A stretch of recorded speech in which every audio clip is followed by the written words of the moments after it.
So a little history of science point.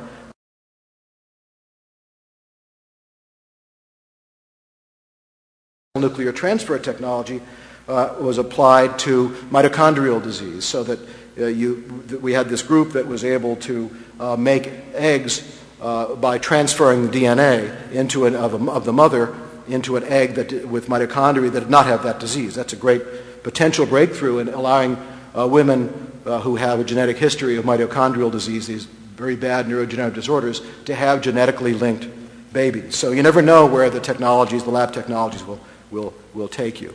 But I want to call your attention to several things that are, I think, on the horizon and could be the subject of debate with regard to induced pluripotent stem cells. The irony here is that the people who really wanted to see something like this breakthrough as an alternative to the use of human embryonic stem cells did not anticipate that iPS cells actually could create new problems. Not because of their source, they don't come from human embryos, but because of what really smart biologists might do with them in the laboratory. So, for example, what about making sperm or eggs or even blastomeres from persons who are otherwise infertile, or for gay couples, for gays and lesbians? You actually might be able, according to some of the biologists, to expose body cells to the right combination of genetic factors that turn them into sperm and egg or maybe even blastomeres. I've challenged my Penn undergraduates to look at their fingernails and maybe think of them differently next time. If every cell in your body could become an embryo, how will we see our bodies? So will there be an interest in rendering these cells totipotent at some point? And then will iPS cell technology, through convergence of biological technologies, create another platform that will ease the creation of so-called designer stem cells with modern genetics? You probably can't see this slide, but this is just one example of concern, the concern that you will actually be able to make babies from every cell in the human body, and there are lots of websites in which people worry about these things. Now I want to move, though, to the second area that I think is sort of just on the horizon, something we may need to be worried about with respect to the ethics of these questions and the public reaction, which is chimeras. Now there are hundreds of lab animals that have cells from two different species, and in fact, the word chimera is pretty much a useless word in science. A chimera could be a woman who's had a baby because somebody else's cells are always going to be floating around in her. Chimera could be somebody with a porcine heart valve, but we tend to call chimeras roughly these lab animal models that are so important in the science. So already there's been some concern about the possibility that you could make an animal with neural stem cells that might, a mouse perhaps, that might be able to talk. Here's this human ear experiment on the back of a mouse, actually a very important experiment to try to make an ear for children who somehow have not been able to develop a proper external organ. Not a trivial experiment medically, but one that did create a lot of excitement among people who were afraid that we were turning mice into lower animals who actually might be able to have human consciousness. A wonderful, clever, and I wish somebody would tell me where this came from.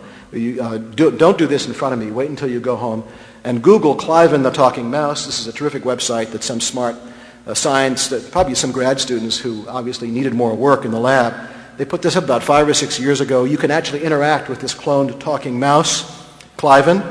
So I commend this website to you. It's actually a pretty good teaching tool. But this is not just amusing. On July 13th, Governor Jindal of Louisiana signed a law that prohibits making human-animal hybrids in the state of Louisiana. So in case you were worried about the Minotaurs invading by way of New Orleans, I think we pretty much ruled that out, at least as a matter of law. The problem is that although human-animal hybrids is stupid, nobody will want to do that, even in Louisiana, presumably, the definition of what a hybrid is could be interpreted to include a chimera. So I encourage you to look at the language of that bill. It is actually a serious, a potentially very serious matter. And I also want to get the scientists in the room to think a little more carefully about the language they use to describe what they do. The SCID mouse, this model immunodeficient mouse, has been around for about 20 years. but it has pretty consistently been called the Hue mouse. After one of these stories was published in USA Today about 4 years ago, about the Hue mouse, I got this email from a colleague at the Center for American Progress who is a high-ranking advisor in the Kerry Edwards campaign, and this was the sum total of the text of that message. Hue mouse equals bad message. Scientists need to think a little more carefully about what they're saying, not to be, as my grandmother used to say, not to be too clever by half, and think more about how they're engaging with the public and what they're saying to the public. You call something a Hue mouse, people are going to think about human consciousness, human subjectivity, when it's actually something that has nothing to do with that, but could help us deal with some tough diseases. So, these are old concerns. This is not a lab student, I don't think, but Mary Shelley, H.G. Wells, Huxley, Michael Crichton, all popularized what I think is an anxiety that many people have about biology, starting in the 1820s, 1830s. Where are these experiments taking us? I didn't have a picture of Governor O'Malley with me, but maybe we're evolving new forms of governor. There's the fact that these stories and films are so popular still is not accidental. And in my top 10 list of the worst movies ever made, I really encourage you to get a bag of popcorn when you get home, go to Netflix, rent The Island of Dr. Moreau. You will be astonished how bad it is. But it is a depiction of human-animal hybrids, something people are really worried about. And I think the problem, as we are about to celebrate the 150th anniversary in a few days of the publication of The Origin of the Species, the problem is that although Aristotle taught that genus and species are distinct categories, that speciation is something real, what modern biology is teaching us, quite to the contrary, is that the boundaries are in fact blurred, that there are not clear differences. And this, I think we have evolved to like clear differences as human beings, as Homo sapiens, as we used to call them, like clear differences. There are not big black lines, in fact, in nature. There are big black lines perhaps in our old textbooks, but not in the real world, and this is threatening to people. And so I'm tying it in quite deliberately here with the evolution debate. I think the stem cell controversy is part of a larger concern that many people have about the fact that lines are being blurred. And this makes us deeply uncomfortable. The great population geneticist J.B.S. Haldane said this a few decades after Origin of the Species. The chemical and physical inventor is always a Prometheus. There is no great invention, from fire to flying, which has not been hailed as an insult to some god. But if every physical and chemical invention is a blasphemy, every biological invention is a perversion. The people in this room who like the biology, who want to see the science progress, need to engage. We can't wave these concerns aside.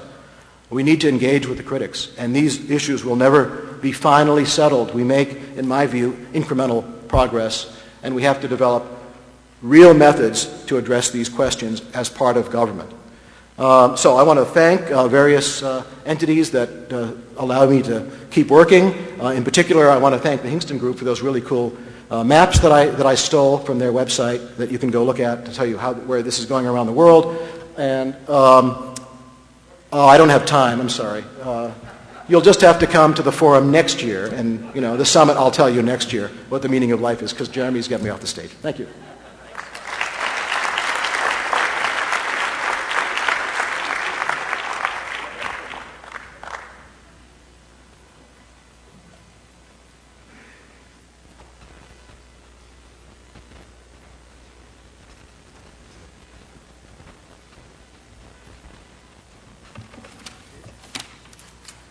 Okay, well, thank you very much. It's a real honor to be here. I know it's been a long afternoon already, so I'm going to try to whip through this fairly quickly.